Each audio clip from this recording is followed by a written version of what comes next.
હાલ જામનગરથી એક દુઃખદ સમાચાર સામે આવી રહ્યા છે।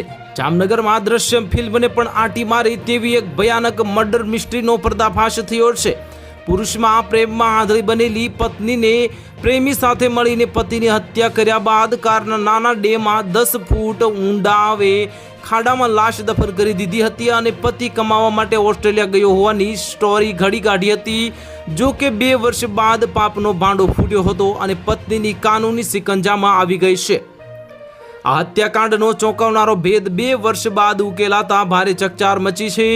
પતિને રસ્તામાંથી દૂર કરવા પત્નીએ પોતાના પ્રેમી અને તેના મિત્ર સાથે મળીને પૂર્વ આયોજિત કાવતરું રચ્યું હતું અને આરોપીઓએ પતિને દારૂની પાર્ટીમાં બહાને બોલાવી દારૂમાં સાઇડ નાઇટ ભેળવી પીવડાવ્યું હતું અને ત્યારબાદ મોત નિપજ્યા પછી લાશને દરેડ જીઆઈડીસીના એક શેડમાં દાટી દીધી હતી। પરિવારજનોને સતત ભોગ બનનાર ઓસ્ટ્રેલિયા ગયો હોવાનું કહીને ગેરમાર્ગે દોરવામાં આવ્યા હતા। આખરે પરિવારની શંકા પોલીસની ઝીણવટભરી તપાસ અને ઘટના સ્થળે કરાયેલા ક્રાઇમ સીનના પુનઃનિર્માણ બાદ જમીનમાંથી જે માનવ કંકાળ મળી આવતા સમગ્ર હત્યાકાંડનો ભેદ બહાર આવ્યો હતો।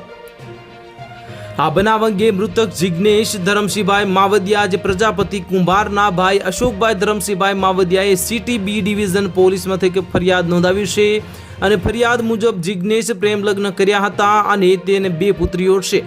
છેલ્લા 2 વર્ષથી જિગ્નેશનો જે પરિવારજનો સાથે કોઈ સંપર્ક ન થતા શંકા ઊભી થઈ હતી।